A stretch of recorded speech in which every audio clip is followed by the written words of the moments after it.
at San Quentin Prison in California, USA, was loud and tense on that hot summer day in 1985. Hundreds of prisoners walked around under the bright sun. Suddenly, loud shouts broke out near the basketball court. Two men started fighting hard. Within seconds, more prisoners joined in. Guards on the towers yelled through loudspeakers. Then came the sound every prisoner feared most, the loud alarm siren screaming across the entire prison. "Lockdown! Lockdown!" everyone screamed. Prisoners ran toward their cells as guards rushed in. In those few chaotic minutes, the whole prison turned from loud and busy to pure panic. This was daily life inside San Quentin, where survival was never guaranteed. But how did prisoners actually live through days like this in one of America's toughest prisons? Let's go back to the beginning of a normal day. It was 5:30 in the morning when the loud buzzer woke everyone up. The year was 1985, and San Quentin State Prison sat right on the edge of the San Francisco Bay in California. The old stone walls were cold and gray. Inside, hundreds of men lived in crowded cells. A young prisoner named Marcus woke up on the bottom bunk of his small cell. His cellmate, an older man named Big Ray, was already sitting on the top bunk. "Another day in hell," Big Ray said quietly. Marcus rubbed his eyes and stood up. The cell was tiny, just enough space for 2 beds, a metal toilet, and a small sink. The guards walked down the tier and opened the cell doors for breakfast. Marcus and Big Ray joined the long line of prisoners, walking quietly to the mess hall. The food was simple: watery scrambled eggs, hard bread, and coffee. Men ate fast while watching each other carefully. After breakfast, the prisoners went back to their cells for morning count. Everyone had to stand still while guards counted heads. For the next few hours, some men worked in the prison industries, making furniture, doing laundry, or working in the kitchen. Marcus worked in the laundry room. It was hot, steamy work, but it gave him something to do. The yard time was the most important part of the day. Around 10 o'clock, the big metal gates opened and prisoners poured into the huge recreation yard. Some played basketball, others lifted weights. Many just walked laps around the yard, staying close to their friends for protection. Marcus stayed near Big Ray. They taught him the rules of San Quentin.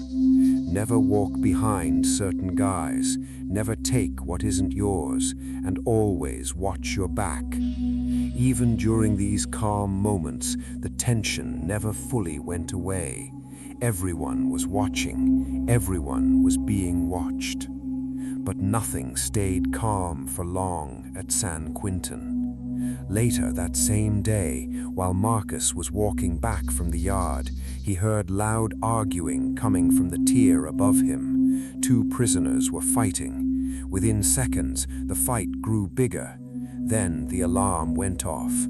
The loud siren echoed through every hallway. Guards shouted orders. Prisoners started running to their cells. Marcus felt his heart beating fast as he rushed back. Big Ray was already at their cell door, waving him in. "Hurry up, kid," he yelled. Marcus ran as fast as he could.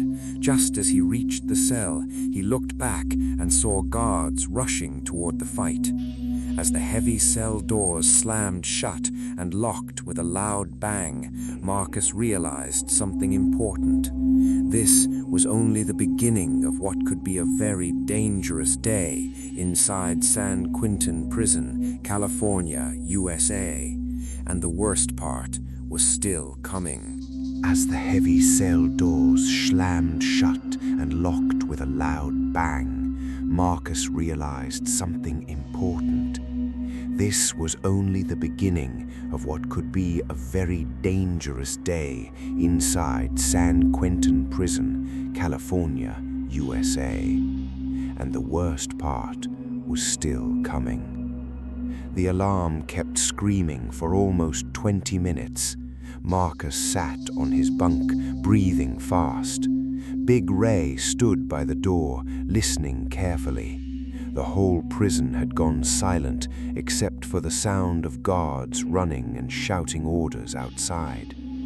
"Stay calm, kid," Big Ray whispered. "This could last hours." During lockdown, prisoners were not allowed to leave their cells. No yard, no work, no phone calls, just 4 concrete walls and a toilet. Marcus hated these moments. Time moved so slowly. Sometimes lockdowns lasted all day, sometimes even longer. After a long silence, the alarm finally stopped. The guards started doing cell-by-cell checks. When they reached Marcus and Big Ray's cell, they looked inside carefully before opening the door. "Clear," one guard shouted. Slowly, the prison began to wake up again, but the tension in the air was much heavier now. Everyone was on edge. Later that afternoon, Marcus and Big Ray went back to the yard. This time, it felt different. Groups of prisoners stood closer together. Eyes were sharper, voices were lower. One wrong look could start another fight. Big Ray continued teaching Marcus how to survive. "You see those guys over there?" Big Ray said quietly, nodding toward a corner of the yard.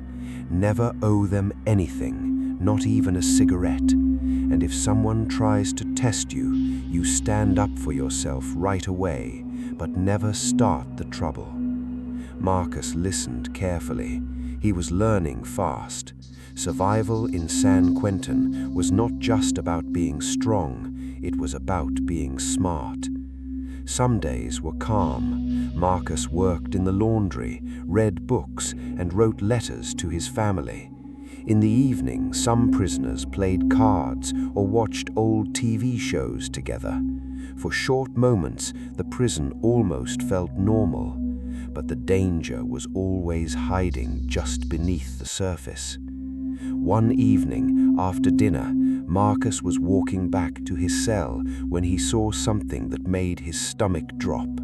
A well-known gang leader named Toro was staring directly at him from across the tier. Toro had been watching Marcus for weeks. He wanted Marcus to join his group or pay for refusing. Big Ray noticed it too. "Keep walking," he said softly. "Don't look scared, but don't look tough either." That night, as they lay in their bunks, Big Ray told Marcus more stories about San Quentin. "Every man here has his own way of surviving," he said. "Some lift weights until they can't feel anything. Some stay in school and read every book they can find. Some just try to stay invisible." Marcus thought about his own future. He still had many years left. He wondered if he would make it through without getting hurt or worse. The next morning started like any other. Buzzer at 5:30, breakfast line, morning count. But during yard time, something happened that changed everything. While Marcus was walking near the wait area, he heard sudden shouting again. This time it was much louder. A big fight broke out between 2 rival groups. Within seconds, more than 20 prisoners were involved. Someone pulled out a homemade knife. Guards started firing warning shots into the air. The alarm siren began screaming once again, even louder than before. Marcus froze for a second. He was closer to the fight this time. Big Ray grabbed his arm and pulled him hard. "Run," he yelled. They ran toward their building as guards rushed past them. The whole yard turned into chaos. Prisoners were yelling. Boots were pounding the ground. The sound of the siren filled the entire prison. Marcus's heart was pounding as they reached their cell. They barely made it inside before the doors slammed shut again.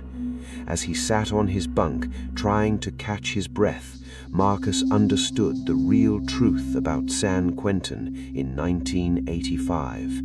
Every single day could go from calm to deadly in just a few seconds, and no prisoner, no matter how careful, was ever truly safe.